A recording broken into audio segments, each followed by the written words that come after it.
Hi friends and family, welcome to our channel Home Foodies. இன்னைக்கு நம்ம தக்காளி ஊறுகாய் ரெசிபி பார்க்கலாம். நான் இன்னைக்கு 2 கிலோ தக்காளி ரஃப்பாக சாப் பண்ணி எடுத்திருக்கேன். அது ஒரு மிக்ஸி ஜாரில் போட்டு நல்லா கிரைண்ட் பண்ணி அரைச்சி எடுத்துக்கலாம். இது ரொம்ப அத்தென்டிக் அண்ட் டேஸ்டான தக்காளி ஊறுகாய். ஸோ நம்ம நல்லா பிளெண்ட் பண்ணி பியூரே மாதிரி எடுத்துக்கணும்.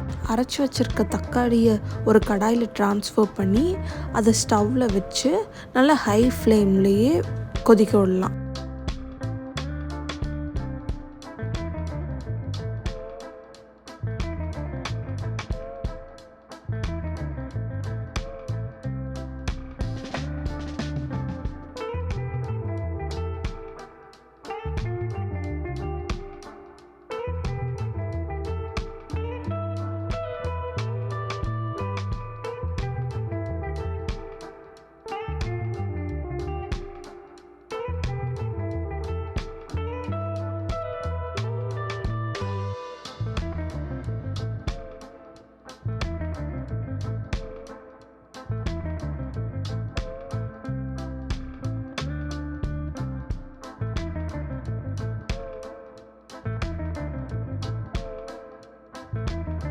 ட்ரையான கன்சிஸ்டன்சி வர வரைக்கும் ஹை ஃப்ளேமில் வச்சு குக் பண்ணிக்கலாம்.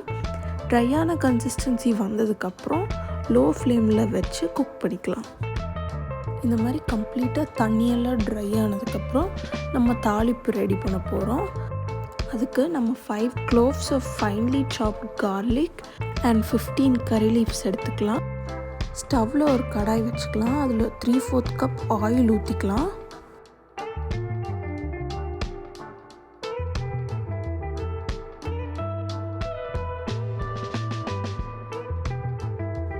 ஆயில் நல்லா ஹீட் ஆனதும் அதில் கரி லீவ்ஸும் கார்லிக்கும் போட்டு நல்லா சாட்டே பண்ணி எடுத்துக்கலாம்.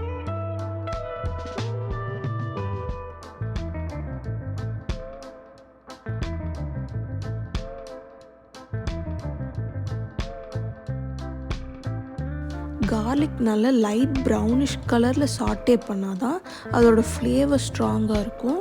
அதுக்கப்புறம் 3 to 5 tablespoons of chilli powder add பண்ணிக்கலாம் according to your taste and preference.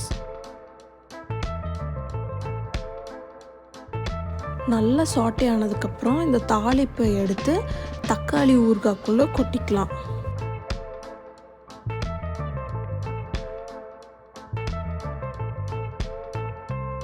தக்காளி ஊறுகாய் நல்லா ஆயிலியாக இருக்கணும்.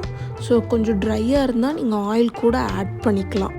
ஆயில் இல்லாமல் இருந்துச்சுன்னா கெட்டு போகிறதுக்கான சான்சஸ் நிறையா இருக்குது.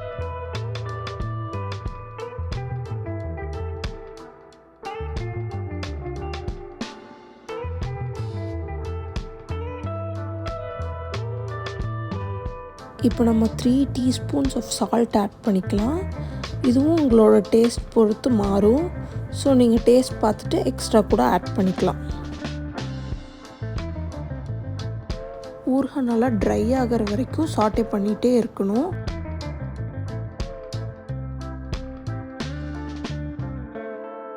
ஊறுகாய் இந்த கன்சிஸ்டன்சி வந்ததுக்கப்புறம் சால்ட்டோட டேஸ்ட்டும் காரத்தோட டேஸ்ட்டும் பார்த்துட்டு நம்ம எக்ஸ்ட்ரா வேணுனாலும் ஆட் பண்ணிக்கலாம்.